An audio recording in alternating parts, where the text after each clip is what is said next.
¿Qué tal? Buena tarde. Sean bienvenidas y bienvenidos a este webinar. Vamos a dar inicio al webinar COVID-19, lineamientos de desconfinamiento en el ámbito laboral. Este webinar va a estar a cargo del maestro Eduardo Sosa Tinoco, quien es especialista adscrito al programa de investigación y educación del Instituto Nacional de Geriatría. ¿Qué tal? Buenas tardes. Listo. Buena tarde, maestro. Pues si gusta comenzar, sean bienvenidas y bienvenidos. Bien, pues muchas gracias a la Junta de Asistencia Privada de la Ciudad de México por la invitación y pues por el interés de organizar este webinario pues sobre este tema que espero que les ayude a aclarar algunas dudas y al final pues vamos a ir viendo algunos puntos. Ya me hicieron favor de presentarme. El objetivo general de esta sesión es que al finalizarla pues todos podamos reconocer algunos de los lineamientos para el desconfinamiento en el ámbito laboral, de acuerdo con lo que ha establecido la Secretaría de Salud y otras instancias gubernamentales a nivel local, como la Ciudad de México, y pues todo ello con la intención de que se minimice el riesgo de contagios de COVID-19 al reanudar las actividades laborales, ¿no? En todos los ámbitos, pero bueno, aquí vamos a tratar de ver lo de organizaciones de la sociedad civil, que en realidad muchas de las recomendaciones pues son transversales o son aplicables en la mayoría de los ámbitos. Y para ello vamos a revisar el siguiente contenido, brevemente algo sobre la transmisión del virus que causa pues, esta enfermedad infecciosa. La enfermedad es COVID-19, el virus es SARS-CoV-2. Luego ya como tal vamos a revisar algunos de los lineamientos técnicos específicos para la reapertura de las actividades económicas. Posteriormente hablar un poco del sistema del semáforo que se ha establecido para pues identificar el riesgo epidemiológico, ¿no?, que pueda haber al reabrir las actividades sociales, educativas y económicas. Y algunas sugerencias de recursos adicionales de consulta y de capacitación.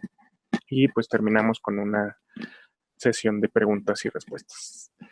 Y bueno, pues iniciando con este subtema de transmisión de SARS-CoV-2, a estas alturas pues es probable que ya todos hayan leído, escuchado sobre este nuevo virus que se nombró como SARS-CoV-2 a principios del año, que son siglas de lo que está aquí abajo. Es el coronavirus del síndrome respiratorio agudo grave de tipo 2, que mide alrededor de 125 nanómetros, eso es decir, 125 millonésimas de milímetros, es decir, es muy pequeño, es un virus de ácido ribonucleico. Y en estas imágenes que vemos abajo, pues solo como comparaciones de los tamaños, ¿no? Aquí en la imagen de este lado vemos el grosor de un cabello humano, luego un glóbulo rojo, una bacteria muy común que es la Escherichia coli y luego el virus, SARS-CoV-2, ¿no? Y de acuerdo al tamaño de este virus, pues podríamos imaginar que en el grosor de un cabello humano podrían caber alrededor de 600 coronavirus, para que se den idea de lo pequeño que es, ¿no? También pues a lo largo de todo este tiempo se ha ido describiendo cuánto tiempo puede persistir el virus viable en distintas superficies, viable en el sentido de que pueda replicarse y infectar y causar enfermedad. Y aunque esto es variable dependiendo los estudios que se revisen, pues el consenso en general sí está en relación a que en el cartón puede vivir 24 horas, en papel también menos tiempo, en cobre o monedas hasta 4 horas, en metal como el acero inoxidable hasta 72 horas, en el plástico igual, casi 3 días, y en aerosoles hasta algunas 3 horas, ¿no? Obviamente esto es variable dependiendo de otros factores ambientales como es la humedad, como es la temperatura, obviamente si hay viento, la radiación ultravioleta, etcétera. Y estos datos pues se obtuvieron a nivel de laboratorios, ¿no?, de experimentos científicos. También es muy probable que todos ya tengan claro la forma en que este virus se transmite. La principal vía por la que se sale el virus de alguien que está infectado es en sus secreciones de la boca y nariz. Y este virus pues sale expulsado en mayores cantidades al toser o estornudar, pero hoy sabemos que también pues se elimina este virus con solo respirar, hablar, cantar o gritar, ¿no?, en una persona que está contagiada. que hoy también ya sabemos que no tiene que ser una persona enferma, es decir, con signos y síntomas, ¿no? Sino que esté contagiada y son los casos que llamamos personas asintomáticas o presintomáticas si es que en días posteriores desarrollan síntomas. En otros países donde esto ha podido evaluarse de mejor manera, pues se considera que la proporción de personas que contraen el virus que no desarrollan síntomas puede ser de entre 30 y 40%. O sea, es bastante alto. Y esto es lo que ha representado un gran reto para pues, poder detener la propagación de este virus, precisamente porque no es sencillo identificar a personas que puedan tener el virus sin que se den cuenta porque no tienen síntomas. Pero bueno, el virus una vez que sale a través de secreciones de la nariz y boca, en las personas que están en contacto cercano, es decir, a menos de 1,5 metros y por tiempo mayor a 15 minutos, pues tienen alto riesgo de que el virus pueda ingresar directamente a sus ojos, su nariz o su boca y de esta manera contraer el virus, ¿no? Y esto pues explica o es el fundamento de la recomendación de la sana distancia, ¿no? Por eso, si ves a alguien que tose, estornuda o está enfermo, pues lo ideal es mantener esa distancia de entre 2 a 5 metros para evitar que esas gotitas de secreciones, pues nos alcancen a los ojos, la nariz o boca. Sin embargo, otra forma de contagio es que esas gotas, esas secreciones, pues alcanzan otras superficies, las manos, las manijas, los teléfonos celulares, las computadoras, botones de ascensores, vasos, control remoto, plumas, barandales, en fin, todo lo que pues, pueda contaminarse con las secreciones que expulsamos al respirar, hablar, gritar, cantar, estornudar, toser, ¿no? Y aquí es relevante lo que vimos hace un momento, ¿no? De cuánto tiempo puede permanecer el virus viable, contagiante, en estas superficies, ¿no? Y ya vimos que puede ser hasta días. Y esto explica la importancia de las medidas de limpieza y desinfección de las superficies, ¿no? Y al tocar estas superficies con nuestras manos, pues nuestras manos se contaminan del virus y al tocarnos la cara, tallarnos los ojos, picarnos la nariz o meternos el dedo en la boca, pues de esta manera introducimos nosotros mismos el virus a nuestro organismo. Y es la forma en que nos podemos pues contagiar. O si tocamos a otras personas, si las besamos, si les tocamos la cara, etcétera, pues también podríamos contagiarlas, ¿no? Y eso pues particularmente en niños pequeños, en bebés o personas mayores que son cuidadas por algún familiar. Entonces vamos a ver este video breve que muestra rápidamente pues la forma en que se puede contagiar este virus, se puede transmitir. Ven, ahí está tosiendo, se tocó la cara, ya contaminó la manija esa del autobús.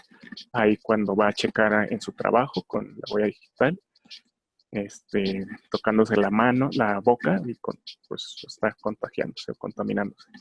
Los botones del ascensor, ahí está bostezando, tosiendo, está usando el teléfono celular y va tosiendo. Con las manos pues ya está contaminando esos dispositivos. Se acerca ahí a saludar a compañeros del trabajo, les muestra algo en el celular y ahí ya se contaminaron ellas también sus manos con el virus que está en el teléfono. Sin darse cuenta, ¿no? Porque el virus pues es invisible. Entonces este video nos muestra pues lo fácil que es que se contamine las superficies, los objetos con este virus. Lo que sabemos ahora con mayor pues evidencia es persistencia de partículas suspendidas en el aire que pueden viajar largas distancias. Entonces, en este esquema vemos, por ejemplo, que alguien ya dijimos, al respirar, al hablar, al cantar, al gritar, al toser, al estornudar, expulsamos secreciones por la boca, ¿no? Y por la nariz. Algunas gotas son más grandes y algunas son incluso visibles a simple vista, ¿no? Que seguramente todos han visto a alguien que estornuda y pues se ve hasta dónde llegan sus secreciones.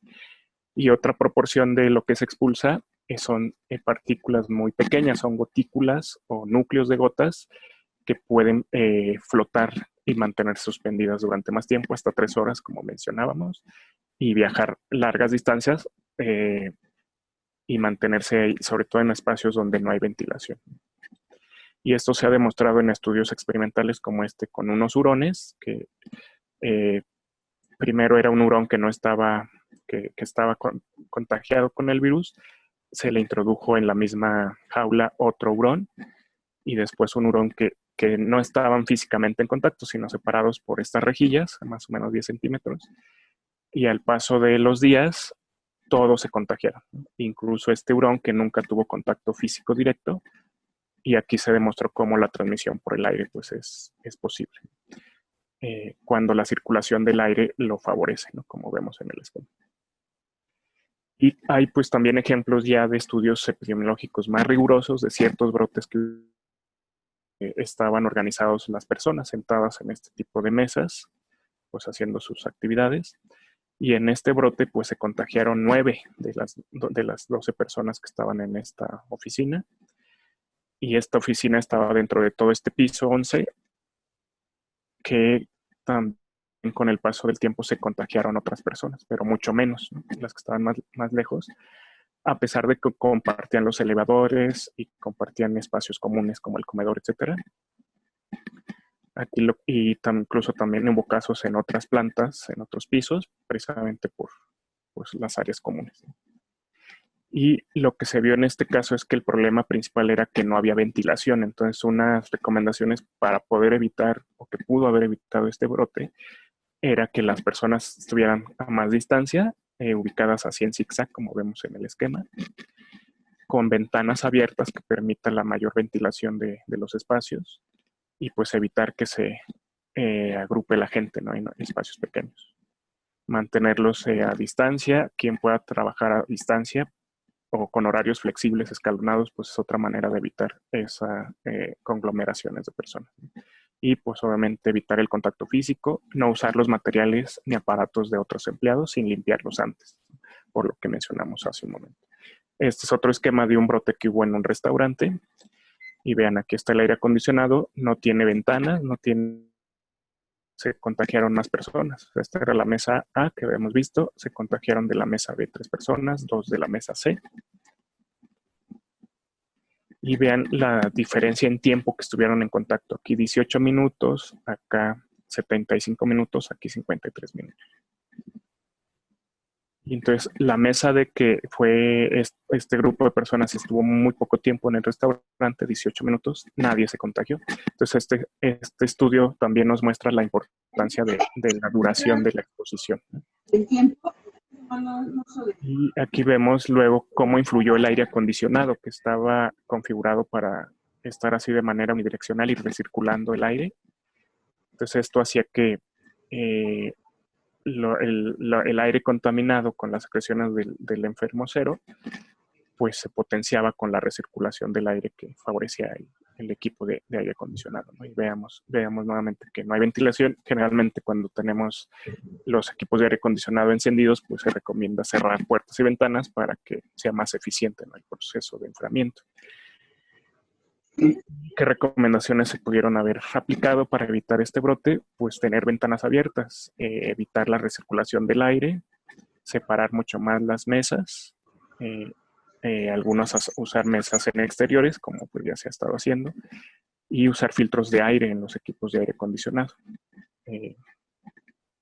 Y este es otro brote que ocurrió en un autobús, ¿no? Para las personas que viajan en transporte público. Entonces eran dos autobuses que viajaron a una convención de 60 y 68 personas. Y pues bueno, aquí vemos, el caso fue una mujer que al momento del viaje ya no tenía síntomas, los desarrolló días después. Es decir, en este momento ella estaba en una etapa presintomática de la COVID-19 y pues ella no era consciente de que tenía el virus, ¿no? En su cuerpo. Y de este caso resultaron 23 personas contagiadas. Viajaron varias horas en el mismo autobús. Y aquí nuevamente lo que influyó muchísimo fue que estaba el aire acondicionado encendido en modo de recirculación del aire, que hacía que ese aire contaminado con el virus de esta mujer contagiada, pues estuvo recirculando por horas durante el viaje en este autobús. Entonces esto pues era principalmente como para reforzar los mecanismos por los que el virus se propaga y que dan sustento pues a muchas de las recomendaciones que están en los lineamientos que vamos a ver a continuación. Y básicamente los sacamos de estos documentos oficiales que siguen vigentes, que pueden acceder a ellos en estos enlaces, o les envié también por el chat ya el enlace a la presentación y a algunos documentos de consulta que son estos y otros. Y también el acuerdo que se publicó en el Diario Oficial de la Federación el 29 de mayo para la reapertura de actividades. Y también hay recomendaciones específicas para la Ciudad de México, como vemos aquí. Y pues bueno, vamos a ver algunos ejemplos de estos lineamientos. Y para ello voy a abrir el documento en el documento de PDF. Okay. Entonces estos documentos pues son más amplios. Vienen pues las estrategias generales. Pero aquí lo que quiero mostrarles como ejemplos es que pues aquí se establezcan los mecanismos o los procesos que hay que seguir en la preparación para la reapertura de actividades. Y pues en primer lugar, los encargados del establecimiento, del servicio, del ámbito laboral del que se trate, pues tiene que revisar a detalle todo este tipo de documentaciones de nuevas regulaciones para establecer los protocolos de seguridad sanitaria que aplican a su tipo de establecimiento, porque influye qué tipo de servicios da o qué tipo de bienes produce, cuánto personal tiene, de qué tamaño es el establecimiento, en qué localidad está, para tratar de evaluar el riesgo epidemiológico. También si las personas que laboran ahí tienen factores de riesgo para enfermar gravemente o morir de COVID-19, pues todo eso se toma en cuenta. Entonces, se tiene que establecer pues ese protocolo de acuerdo al tipo de ámbito laboral, cumplir con una autoevaluación que se puede realizar en línea en este sitio web de la nueva normalidad, y después la empresa formaliza una carta compromiso que incorpora pues lo que se le indica en estos lineamientos, ¿no? Aceptando en su caso pues asesoría por parte del IMSS si así lo consideran necesario. Y pues se hace como una evaluación para que se apruebe o no sea concluyente, que hace falta como reforzar algunos aspectos, o se niega la aprobación. También es opcional la inspección por la Secretaría de Trabajo y Previsión Social o por la COFEPRIS, depende del giro laboral, y asesoría y acompañamiento por el IMSS. Y todos estos procesos pues tienen la intención de ser relativamente ágiles y tener respuestas en 72 horas máximo. Y todo esto pues está planificado en varias fases que es como seguimiento a lo que se inició desde febrero. Actualmente pues ya estamos en agosto, entonces estamos ya más allá de la etapa preparatoria, que todo esto era pensado para iniciar el 1 de junio a través del establecimiento del sistema de alerta sanitaria, ¿no? Que son los semáforos, que este esquema muestra a qué se refieren. Tienen que ver con pues el riesgo de contagios, ¿no? Entonces, en este momento, por ejemplo, en Ciudad de México seguimos en nivel alto, es decir, en semáforo naranja, en el cual se permiten actividades laborales esenciales y actividades no esenciales con niveles de intensidad reducida y con una protección sin restricciones para personas con mayor vulnerabilidad, ¿no? De presentar formas graves de la COVID-19. Y pues aquí se indica también que hay que reducir al 70% la actividad social en espacios públicos abiertos y cerrados, y se suspenden las actividades escolares como siguen suspendidas. Rigen estos lineamientos primero, y que es el primordial, es el privilegiar la salud y la vida, ¿no? Justamente la idea de todo esto es evitar contagios, y más que contagios, evitar más muertes, ¿no? Que ya pues lamentablemente se han rebasado más de 50,000 muertes por COVID-19 confirmadas, más los casos no confirmados, que no sabemos cuántos son.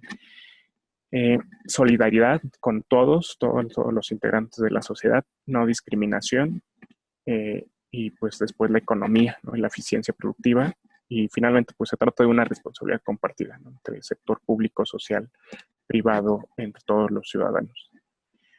Y están pues varias recomendaciones comunes, que era lo que les decía, que esto aplica para todos los ámbitos, y son acciones de promoción de salud, donde es muy importante que todo el personal, todos los trabajadores, todos los que estén en un mismo espacio, pues tengan la información general sobre el virus, cómo se contagia, cuáles son sus síntomas y qué podemos hacer para prevenir infectarnos o contagiarnos, ¿no? que estos son cosas que pues se nos han informado constantemente. Lavarnos las manos frecuentemente con agua o jabón o con soluciones de alcohol al menos al 70%. La etiqueta respiratoria, cubrirse la nariz y la boca al toser o estornudar, no escupir, no tocarse la cara, limpiar y desinfectar superficies o objetos que se tocan comúnmente con las manos y mantener la sana distancia, ¿no? De al menos 1,5 metros durante los contactos. Y aquí pues indican también que se puede consultar el sitio oficial de coronavirus.gov.mx o este sitio del IMSS para cursos a distancia, que más adelante les muestro algo de eso. Y luego están las medidas como tal de protección en salud, que está la sana distancia, que ya conocimos. Y ante cualquier síntoma sospechoso de esta enfermedad, pues la persona debe quedarse en casa, ¿no? Mantener la distancia mínima de 1,5 metros entre personas, disminuir la frecuencia y los encuentros de cara a cara entre los trabajadores, y eso puede implicar la adecuación de los espacios, ¿no? Y las áreas de trabajo para reducir la cantidad de personas, la densidad de personas dentro de los establecimientos. Evitar el hacinamiento, debe haber disponibilidad permanente de agua, jabón, papel, gel, alcohol, pues para hacer todas estas acciones de prevención, ¿no? Usar horarios alternados para alimentos, para ir al baño, actividades cotidianas, para reducir pues que se aglomere la gente. Si el establecimiento cuenta con transporte para los trabajadores, pues aumentar el número de transportes si es posible. Todo ello con la intención de evitar la conglomeración de personas. Establecer controles de ingreso y egreso del personal, los filtros, ¿no? Donde se les debe medir la temperatura, preguntar sobre síntomas respiratorios, y esto pues tiene que ser un área establecida donde todos los que entren al establecimiento pues pasen por este filtro. Quien no traiga cubrebocas pues se debería dotar ahí antes de que ingrese al establecimiento. Quien tenga síntomas pues se debe regresar a su domicilio o a servicios médicos dependiendo de sus síntomas. Darles alcohol gel para que se desinfecten las manos y verificar que estén usando correctamente el cubrebocas. Y aquí viene, de ser posible, lo de los tapetes. Esto pues es hasta cierto punto opcional, porque considerando la forma de transmisión de este virus, la realidad es que el virus en la superficie de los zapatos dura poco tiempo. Y a menos que tú vayas a tocar las suelas de tus zapatos con las manos o vayas a lamer tus zapatos con la lengua o a ponerte los zapatos en la cara, pues sería la única forma en que te pudieras contaminar, ¿no? O contagiar. Obviamente esto puede suceder en niños pequeños o bebés que pues andan explorando todo. O mascotas, ¿no? Que hoy también sabemos que los gatos, los perros también pueden contraer el virus y otro tipo de mascotas. No está claro si ellos lo pueden transmitir a los humanos, pero ante esa posibilidad, pues es importante. Y entonces esto de tapetes aplicaría para ese tipo de contextos. Tener entradas y salidas exclusivas para el personal, donde haya barreras físicas, ¿no? Entre los que entran y los que salen.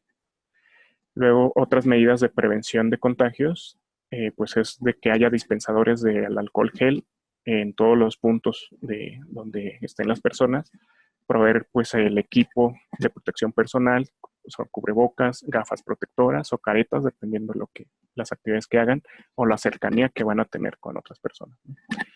Se vuelve pues prioritario el uso de este tipo de elementos, sobre todo cuando no vas a poder mantener la sana distancia o vas a estar en lugares poco ventilados.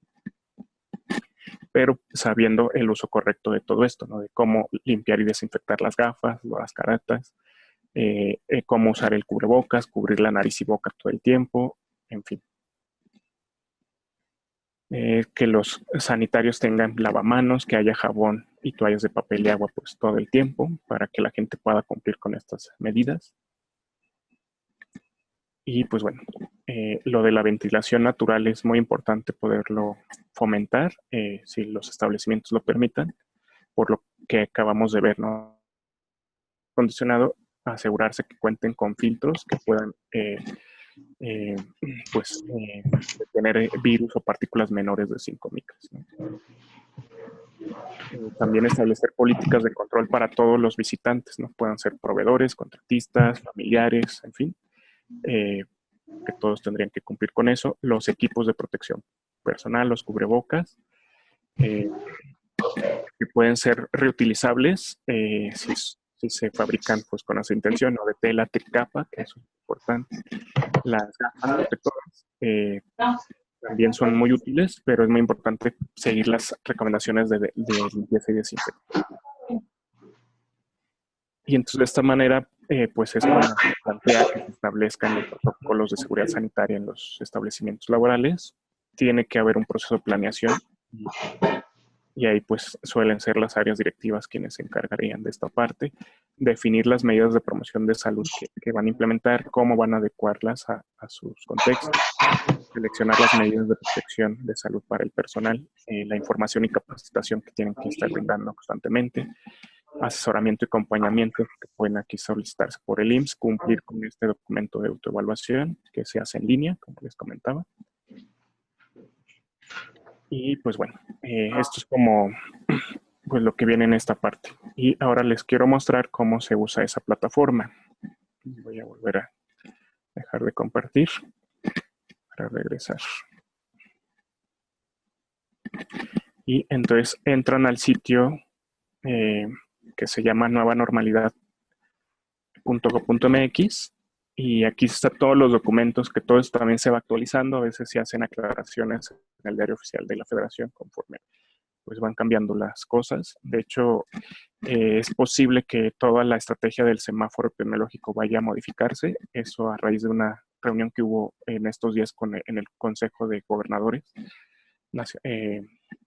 donde pues ha sido como un poco confuso la información que se ha ido generando y entonces están planteando que se modifique los términos. Ahora hablar de no actividades esenciales, sino actividades de menor y mayor riesgo. Pero bueno, eso está como en discusión y es probable que sean algunos de los cambios que se den en los siguientes días. Y entonces en este sitio, dependiendo del tipo de establecimiento, su giro, se pueden ver las recomendaciones específicas, si son micro, pequeñas empresas, si son medianas empresas o grandes empresas, qué tipo de actividad laboral realizan. Y pues es un listado aquí amplio.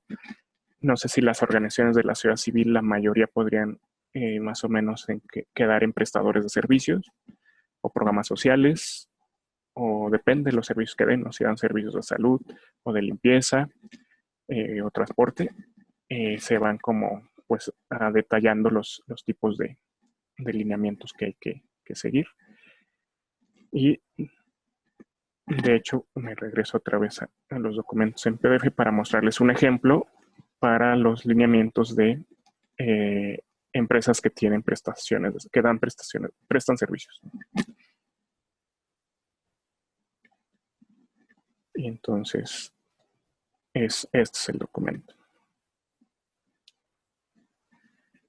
Que se llama Prevención de COVID-19 en la actividad laboral de prestadores de servicios profesionales. Entonces, aquí toda esta información es la que se debe compartir con todos los trabajadores o todos los integrantes de este lugar para que todos tengan claro qué es un contacto de trabajo, ¿no? Y aquí lo que les comentaba, un periodo de 10 minutos o más a una distancia menor a 1.5 metros y sin haber usado equipos de protección personal, es decir, sin usar cubrebocas o gafas protectoras, si es el caso, o careta. Haber tenido exposición directa con las secreciones, gotículas o aerosoles de un trabajador infectado o sospechoso. Que estornuden, tosan frente al contacto sin taparse la nariz y la boca o contacto directo con superficies contaminadas por un trabajador infectado. El contacto de trabajo debe haber ocurrido en promedio 5 días antes del inicio de los síntomas. Y nuevamente esto está enfocado en los casos sintomáticos. El reto pues son los casos que no desarrollan síntomas, como veíamos al inicio.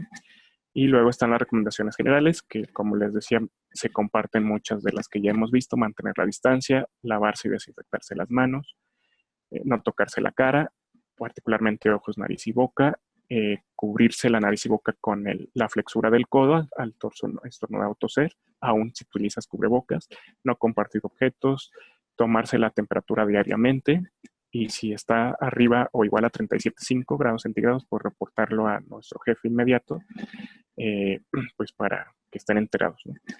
Estar usando el equipo de protección durante toda la jornada laboral, que esto puede ser difícil de cumplir, Eh, si viajas en transporte público, desinfecta tus manos antes de abordarlo, usa cubrebocas, evita tocarte la cara y así como tocar superficies del vehículo en la medida de lo posible, ¿no? Y procura mantener la distancia por lo menos de 1,5 metros. Y al salir del transporte público, volverte a desinfectar las manos,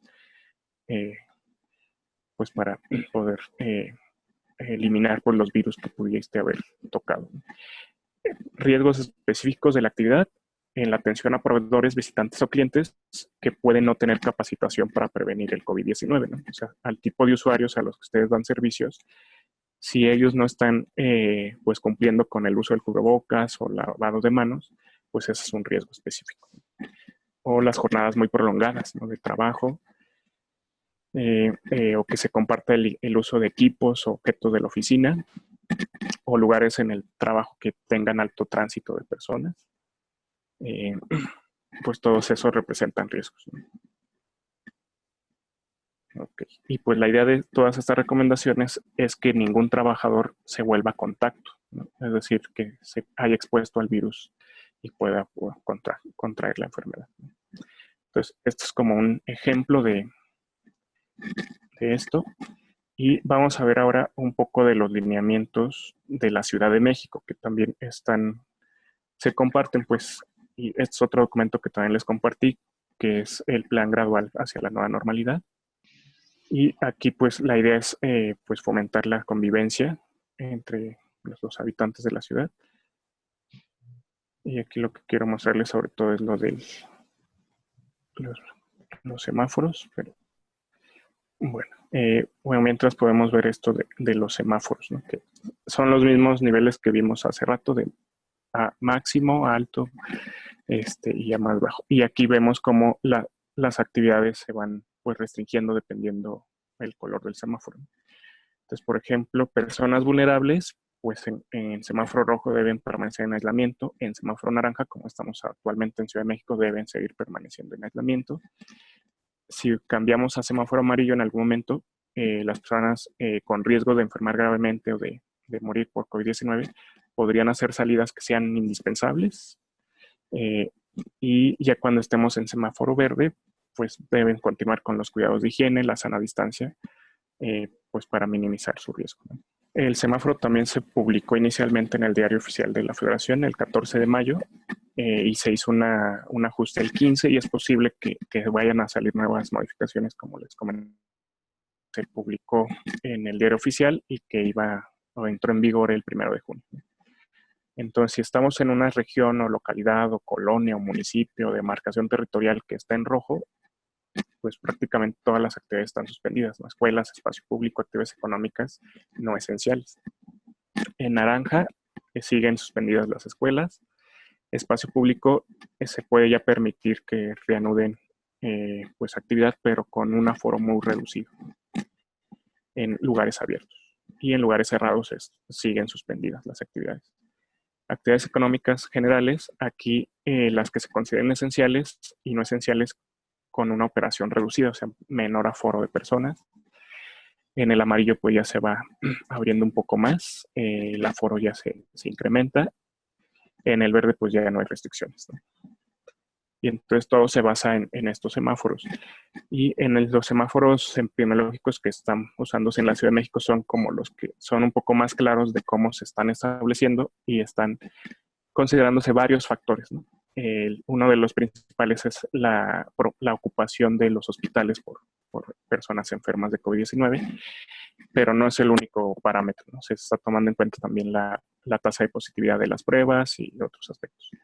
Pero bueno, vean, el semáforo se pone en rojo cuando hay una ocupación hospitalaria mayor de 65%, o hay 2 semanas de incremento estable, es decir, que aún no se alcanza el 65%, pero en las últimas 2 semanas se ha visto que va incrementándose la ocupación hospitalaria. En el caso naranja, que es como estamos ahorita, hay una ocupación menor a 65% y hay 2 semanas de tendencia a la baja, que es lo que sucedió y por eso cambiamos de rojo a naranja. Para cambiar a amarillo tendría que haber una ocupación menor de 50% de los hospitales y al menos 2 semanas de tendencia a la baja, lo cual no se ha podido conseguir todavía. Y para entrar al semáforo verde tiene que haber también una ocupación menor de 50% en los hospitales, pero al menos un mes de baja estable de la ocupación hospitalaria. Entonces vamos a ver ahorita la situación actual hoy 7 de agosto en la Ciudad de México. Vean, en julio empezó a haber una reducción, ¿no? Menos 2% de la ocupación hospitalaria. Es decir, ya estamos en 50% desde julio, a mediados de julio, pero no se ha observado el otro criterio, que es una reducción progresiva en las últimas 2 semanas. Vean, la primera semana la última semana de julio, menos 2%, sí hubo un descenso, pero luego las últimas semanas incrementó más 1%. Luego volvió a bajar 3% y esta última semana no cambió. Es decir, no hemos logrado mantener 2 semanas de reducción constante. Aunque sí estamos ya abajo de 50%, no hemos tenido aún 2 semanas de reducción constante, ¿no? Y por eso es que no ha sido posible cambiar al semáforo amarillo todavía. Y ahora vamos a ver algunas cosas de consulta. Hay un curso en línea gratuito del IMSS que está en esta plataforma que se llama CLIMS, que dura 5 horas. Y que también sea recomendable que lo hicieran, pues los que estén a cargo de estos planes y todo, de hecho, está abierto al público en general. Y hay otras fuentes de consulta, por ejemplo, el sitio de coronavirus.gov.mx o el sitio de la Ciudad de México, que este es un poco más claro porque desde el inicio te muestran qué semáforo estamos, ¿no? En qué color, y puedes ver los detalles. Pues tienen que notificar su situación, ¿no? Y puede ser a través de estas aplicaciones, ya sea la que es a nivel federal de COVID-19 MX o la que es a nivel de la Ciudad de México, COVID-19 CDMX. También es recomendable, sobre todo para identificar el riesgo de complicarse gravemente si se contrae COVID-19 en los trabajadores, y podría cada trabajador calcular su propio riesgo, ¿no? Dependiendo su edad, si tiene obesidad, si tiene hipertensión arterial o alguna otra enfermedad. Esta calculadora les da una estimación de qué probabilidad habría de que se complicaran gravemente de esta enfermedad si la llegan a contraer, ¿no? Hay otras calculadoras que se han desarrollado ya con datos de población mexicana y están estos dos que les pongo aquí.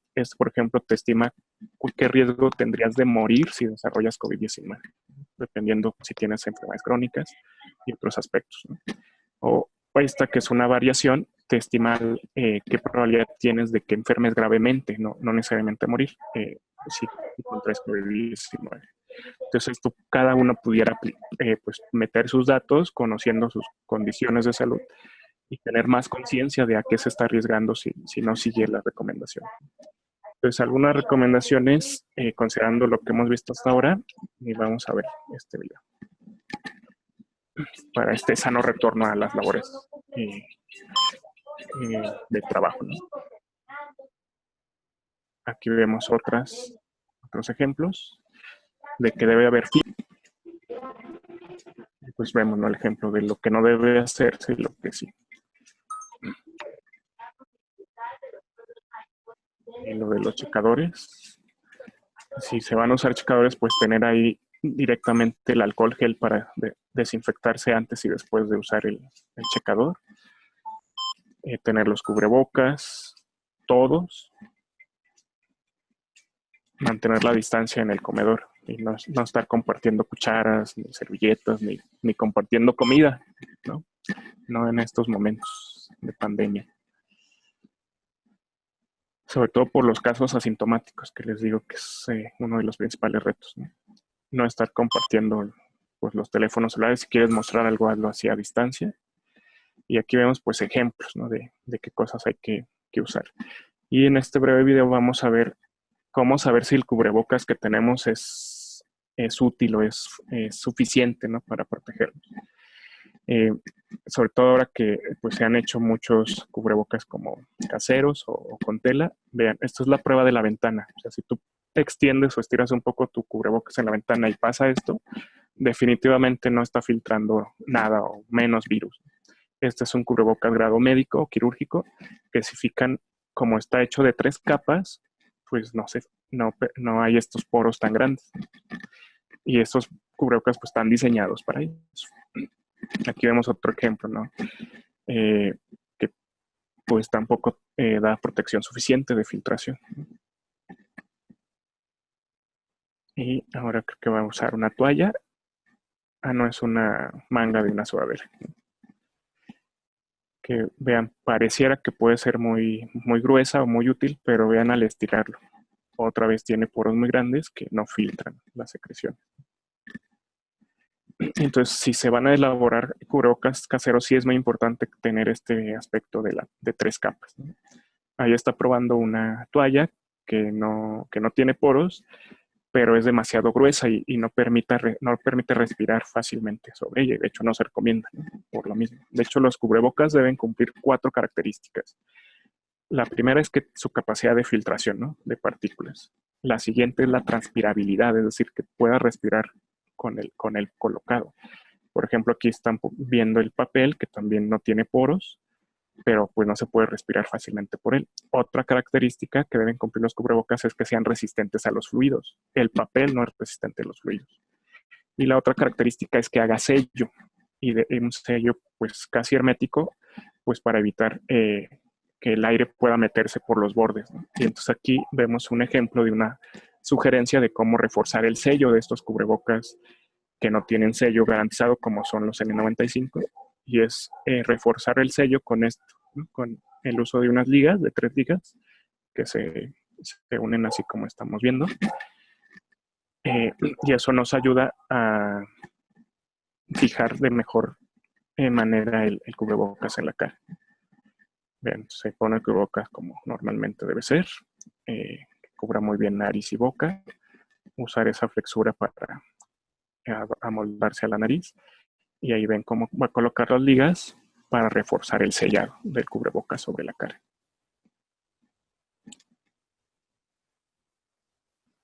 Y esto es más factible que conseguir N95 para todo el mundo, ¿no? Que son carísimos y hay mucha escasez ahorita, y que sin duda esos equipos pues son prioritarios para el personal de salud, ¿no? Quienes trabajamos en hospitales o en áreas de urgencias o con pacientes pues con alta carga viral.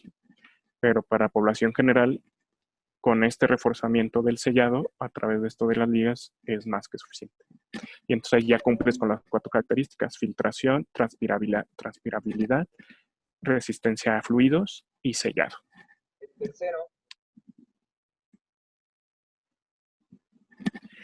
Y entonces, pues viendo lo que hemos revisado hasta ahora, ¿cómo podemos evitar los contagios o los brotes o protegernos? Entonces, en cualquier situación donde vaya a haber acúmulo de gente durante mucho tiempo, hay que aplicar esta jerarquía, ¿no? De control de infecciones de COVID-19. Y vemos en su grado de eficacia. Entonces, la medida más eficaz es la distancia física.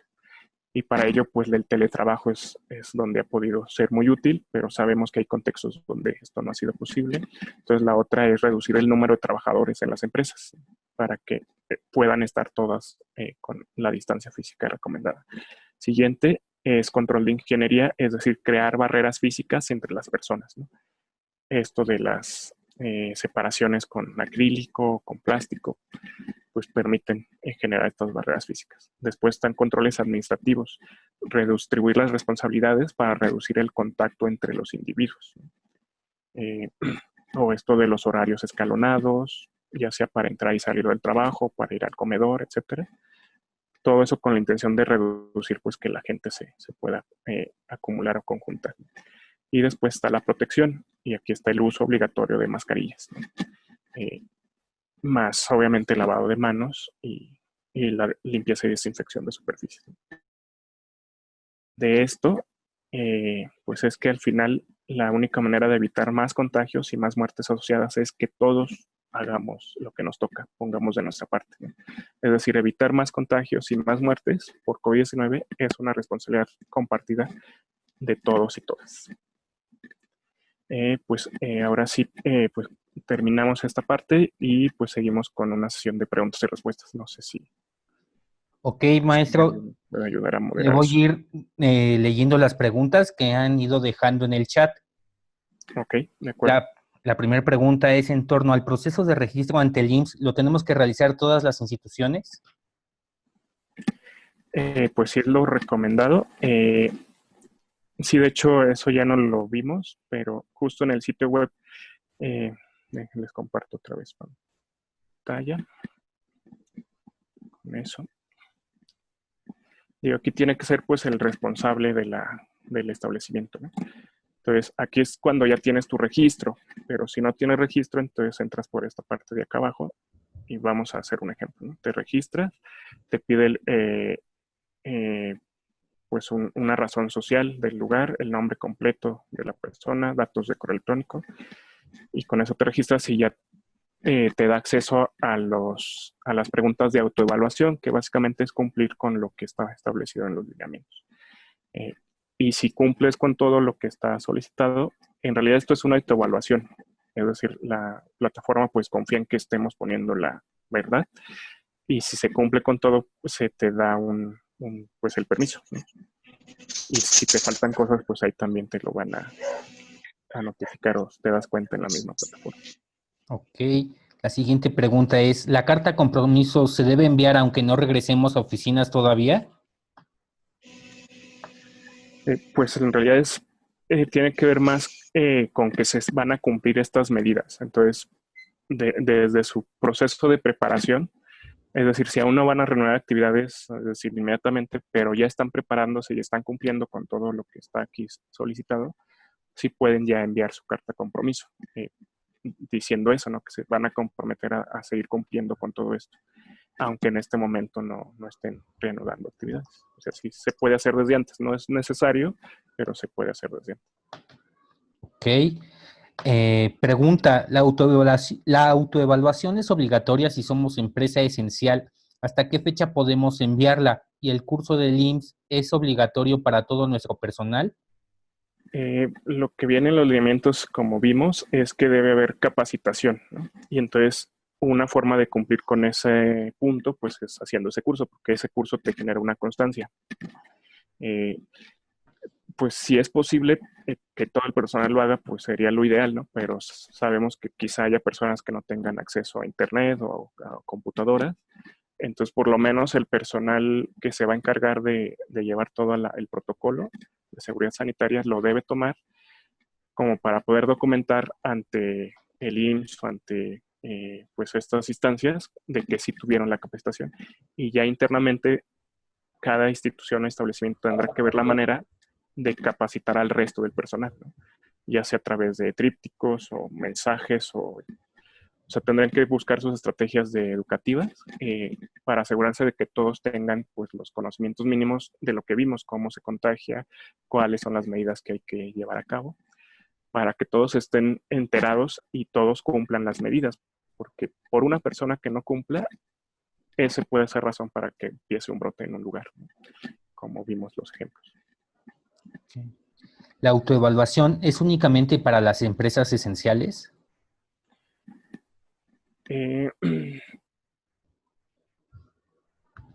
vayan reanudando actividades que puedan considerarse no esenciales, también tenemos que cubrir estos requisitos, porque vamos a reanudar actividades. Okay. ¿La carta compromiso de dónde se descarga?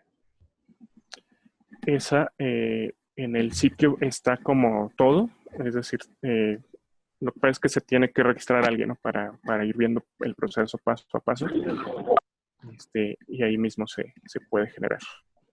Okay. O si no, se puede hacer por separado y se carga después en la plataforma. ¿Una persona que ya se ha contagiado y luego se ha sanado puede ser transmisora del virus cuando ya está sana? En la mayoría de los casos no. Sin embargo, hay algunas situaciones excepcionales que son los superpropagadores, que sí pueden llegar a transmitir el virus, pero la verdad es que eso es muy excepcional. En términos generales, una persona que desarrolló la enfermedad y pasaron 3 días sin que ya no tenga síntomas y más de 10 días desde que empezó con los síntomas y fue un cuadro leve que no requirió hospitalización ni terapia intensiva, la misma Organización Mundial de la Salud ya ha establecido que esa persona se puede considerar ya no contagiosa en términos generales. Pero quienes tienen enfermedad más grave o estuvieron en el hospital o en terapia intensiva, ahí la situación es distinta porque dependiendo la gravedad de la enfermedad, hay mayor cantidad de virus en su organismo y pueden tardar más tiempo en eliminarlo, ¿no? En algunos casos, de quien ha estado en terapia intensiva semanas, el virus puede seguirse identificando en pruebas hasta 6 semanas después. Pero eso es para casos excepcionales, ¿no? Casos graves. Para la mayoría de la gente que pudiera tener una forma leve y que se va a recuperar por sí sola en el transcurso de una semana, 10 días, eh, después de 10 días del inicio de los síntomas y más de 3 días sin síntomas, se considera que ya no transmiten la enfermedad en general. Ok.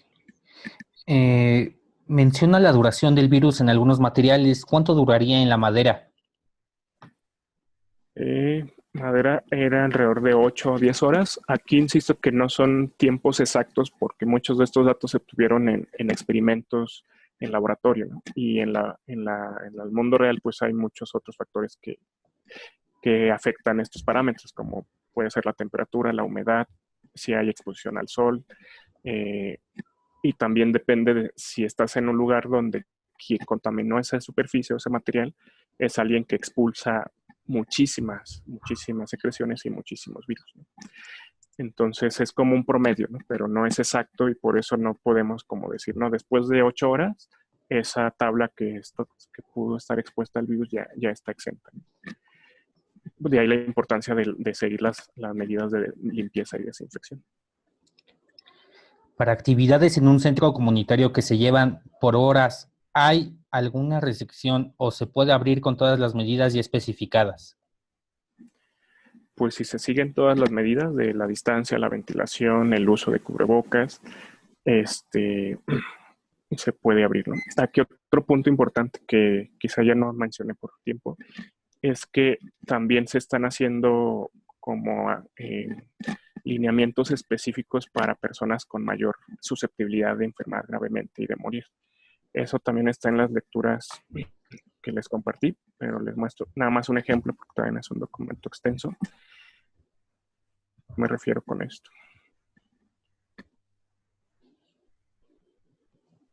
Creo que ya está. Ya están viendo la pantalla así. Es un documento que se llama así, Criterios para la población en situación de vulnerabilidad que pueden desarrollar una complicación o morir por COVID-19 en reapertura de actividades económicas en los centros de trabajo. Está muy extenso, pero viene por cada subgrupo, ¿no? Por ejemplo, mujeres embarazadas están en máxima vulnerabilidad en el tercer trimestre, ¿no? Y entonces ahí la recomendación es que se queden en casa, en teletrabajo. Personas con obesidad extrema, con índices de masa corporal de más de 40, que ese sin duda en México ha sido un factor de riesgo muy alto para morir o para requerir ventilación mecánica, pues esas personas con obesidad extrema están en vulnerabilidad máxima, entonces deberían quedarse en teletrabajo, ¿no? Personas adultas mayores sin enfermedades también deben quedarse en teletrabajo cuando esté el semáforo rojo o en naranja, como estamos ahorita, ¿no? Personas que tienen hipertensión arterial descontrolada, ahorita en semáforo amarillo, deben quedarse en casa. Personas con diabetes descontrolada en semáforo amarillo deben quedarse en casa. Personas con EPOC, enfisema pulmonar o bronquitis crónica, deben quedarse en casa. Personas que tengan asma deben quedarse en casa. Personas con enfermedad cardiovascular deben quedarse en casa. Personas con enfermedad renal deben quedarse en casa. Cualquier enfermedad que afecte el sistema inmunitario deben quedarse en casa. Entonces, estas son otras recomendaciones ya específicas por el tipo de población, ¿no? Del tipo de trabajadores si podrían o no regresar. Y ahí es muy importante que pues el personal o el área de recursos humanos conozca las condiciones de los trabajadores para saber quiénes sí podrían regresar y quiénes no, dependiendo su situación de salud. Ok, nos preguntan, somos un internado en donde las niñas solo están entre semana y los fines de semana se van a casa. Estamos casi por cumplir todos los requisitos de los que nos habló, pero no sé si nos consideran como actividad esencial y podremos ya regresar. Nuestras niñas están en riesgo, pues se quedan solas en sus casas. ¿Quién nos da la autorización para poder regresar? Ya, ahí pues ahorita si la función es como de educación o de otro tipo, o sea, educación por lo que se dijo la semana pasada, no esta semana, pues se considera que no pueden reanudar todavía actividades, ¿no? Pero si el tipo de servicio entra en otra categoría, o sea, no educativa, que habría que ver ahí todo este listado de gamas de actividades, si entrarían en una esencial o no. Eh, o sea, es como que buscar justamente la categoría que corresponda a las funciones que hacen. Y de hecho hay un teléfono de consulta también en el sitio este que vimos de Nueva Normalidad para llamar por teléfono al IMSS, ¿no? Para aclarar pues este tipo de dudas, sobre todo en este tipo de establecimientos donde pueden llevarse a cabo varios tipos de actividades, no únicamente de un tipo, donde además de educación pues hay alojamiento, por ejemplo, ver si en esta situación cómo se considera, si es como una institución educativa, es una institución de alojamiento, ¿no? De personas. Okay. ¿En dónde puedo encontrar información oficial sobre las medidas de limpieza y desinfección de los espacios? En el sitio de coronavirus.gov.mx hay varios documentos y guías de uso de desinfectantes, y de cómo diluir el cloro y cuánto tiempo dejarlo actuar, cómo prepararlo, que no debe usarse más allá de 24 horas porque se pierde su acción contra los virus o los gérmenes en general. Ahí en ese sitio hay una pestaña que ya se llama materiales de consulta y hay muchos documentos y hay uno sobre desinfección. Nos preguntan si la apertura está en función de la aplicación de medidas y el semáforo. Uh-huh. Así es. Sí, ¿Qué? justamente. Nos preguntan, ¿qué pasa con las personas que están en riesgo diario y no se contagian?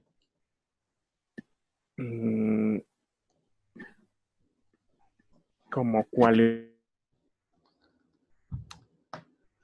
medidas? El que no se hayan contagiado hoy no quiere decir que no se vayan a contagiar mañana. ¿Me explico? Ok. ¿Cuál es el curso que deben tomar todos los empleados? El sitio CLIMS, que tiene el IMSS, tiene muchos cursos, todos son gratuitos. Unos son como información general sobre el COVID-19 y hay uno específico que se llama retorno seguro al trabajo, algo así. Entonces, el de que es sobre el retorno al trabajo también incluye aspectos generales de la enfermedad y del virus, pero tiene aunado todos estos aspectos de lineamientos y las cosas que tienen que cumplirse en los establecimientos laborales. Entonces, ese pues sería más recomendable para los trabajadores, para que ellos conociendo el tipo de establecimiento donde laboran, si tienen o no lavabos, para que ellos sean también conscientes de lo que se tendría que cumplir y sean partícipes del cumplimiento de estas recomendaciones, ¿no? Okay. La autoevaluación debe subirse por cada oficina, ya que tenemos diversas oficinas en diversos estados y además una tienda, o se puede realizar una evaluación para toda la institución, incluida la tienda. La verdad es que no lo sé. Ahí yo creo que habría que llamar por teléfono a este sitio de dudas. Yo pensaría que tendría que ser diferenciado en el sentido de que tú no puedes hacerte cargo, no puedes comprometerte a que en todas las oficinas van a cumplir las medidas, sobre todo si los espacios son distintos o el personal o los riesgos epidemiológicos son distintos, pensando en que estén en distintas áreas, ¿no? En distintos municipios o demarcaciones territoriales donde los semáforos puedan ser también diferentes, ¿no? Pero ahí sí les recomendaría que mejor llamen directamente al sitio de consulta. ¿La carta compromiso aplica para todas las empresas? Pues idealmente sí. Aquí también es importante aclarar que justo por la gran cantidad de establecimientos y de empresas que hay, pues se está optando como por confiar en los trabajadores y en los encargados de las empresas. Es decir, como que no va a haber un proceso de supervisión como se pensaría, porque no hay supervisores que alcancen, ¿no? Para visitar todas las empresas que hay en el país. Y entonces debe ser más un compromiso del mismo establecimiento el cumplir con esto. Y más que hacer la carta, pues lo más importante es realmente cumplir las cosas, porque tú puedes escribir todas las cartas que quieras, pero al final no cumplir con las recomendaciones por la razón que sea. Y nuevamente, recordemos el objetivo de todo esto, es evitar los contagios, ¿no? Los brotes en los trabajos, pues para evitar que haya muertos, ¿no? Lamentablemente muchas empresas que no han seguido las recomendaciones, pues ya tienen muchas personas que han fallecido, ¿no? No solo los trabajadores, sus familiares, pues porque nadie se puso como el compromiso de hacer estas medidas, ¿no? Llevarlas a cabo. ¿Qué probabilidad tiene una persona que ya tuvo COVID de volver a adquirirlo? Eso no se sabe con certeza porque ahí influyen muchas cosas.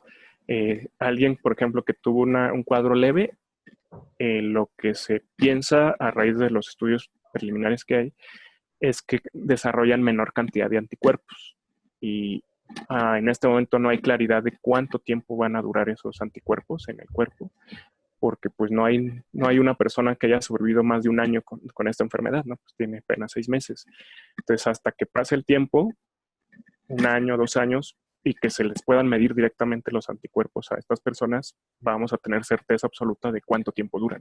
Entonces, en este momento, todo lo que se pueda decir es especular, ¿no? Porque no hay manera de medir directamente si los anticuerpos duran 1 año o 8 meses, porque no hay una persona viva que haya sobrevivido ese tiempo todavía a la enfermedad. Últimas preguntas. ¿Hay sanciones por parte de la autoridad si no se cumplen con estas medidas o se hacen parcialmente? Eso pues es como muy a nivel local y seguramente pues se han dado cuenta de pues, la polarización que hay. A nivel federal, la idea es que no haya pues pues estos lineamientos o procesos punitivos, ¿no? Pero en algunas entidades federativas, algunos gobiernos estatales y algunos municipales sí han establecido penalizaciones y entonces eso depende mucho de dónde estén. Aquí en Ciudad de México se tiene casi la misma postura que la federal, aunque hay algunas diferencias, pero en algunas otras entidades sí, esa parte de penalizaciones sí es muy diferente. Ok. Si en el centro comunitario damos actividades educativas, ¿se puede abrir aclarando que son por horas nada más? En esos casos específicos, justo para eso está como esa área de asesoría y acompañamiento, como para aclarar estos puntos, ¿no? Nuevamente, o sea, aquí es poner como en primer lugar el principio de salud y de vida, ¿no? También depende a quién dan educación, ¿no? O los profesores y la población que tienen está en riesgo no de enfermar gravemente y de morir. O sea, es como que influyen muchos aspectos. No es solo cumplir lineamientos que están en un diario oficial, ¿no? En un documento, sino pensar en el riesgo que hay de reiniciar estas actividades y ponerlo en una balanza. O sea, ¿qué es peor?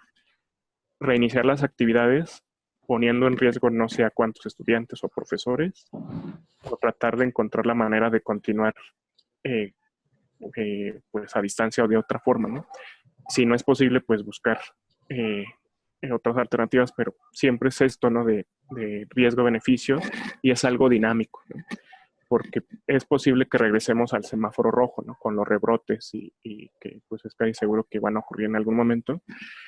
Tampoco está garantizada la reapertura continua, ¿no? Que es lo que ha estado pasando en Asia, en Europa, en otros países que ya llevan más tiempo con la epidemia y que empezaron a reabrir cosas y pues empezaron a tener un incremento de los casos y tuvieron que volver a reconfinarse, ¿no? Entonces, pues sí, no son respuestas fáciles porque esto es algo muy dinámico, ¿no? Que está cambiando pues casi día a día. Ok. Sería la última pregunta. ¿Hay medidas que se estén considerando para personas asintomáticas?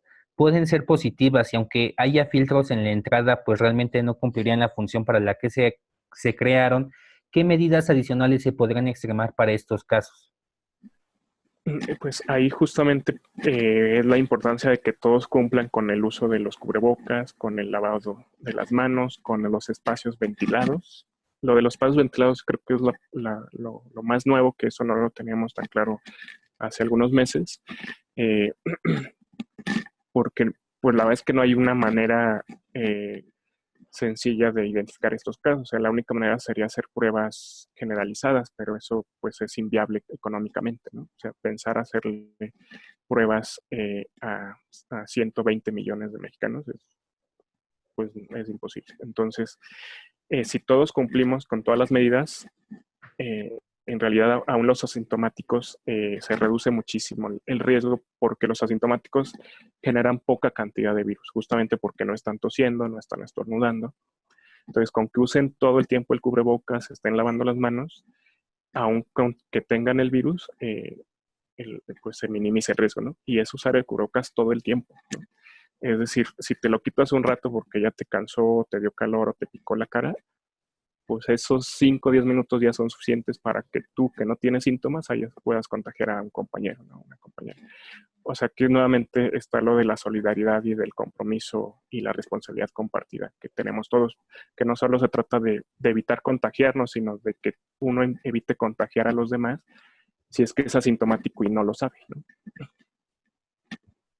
Bueno, maestro, pues le agradecemos mucho por esta plática y quisiéramos hacer constar, entregándole un pequeño agradecimiento al maestro Eduardo Sosa Tinoco, a nombre de la Junta de Asistencia Privada, por haber impartido esta plática COVID-19, lineamientos de desconfinamiento en el ámbito laboral, que se impartió el día de hoy, 7 de agosto del 2020. Le agradecemos mucho, maestro. Gracias a ustedes. Y ahí en el chat está pues el enlace para quien quiera descargar esta presentación, igual usarla para sus lugares. Y todos los documentos de consulta que utilizamos también están ahí, están los videos, están los lineamientos y otras cosas, que espero que les sea de utilidad pues para que puedan prepararse y cumplir con estas recomendaciones para pues evitar que haya más casos y más muertes. Gracias, maestro. A ustedes, hasta Muchas luego. gracias. Cuídense. Muchísimas gracias.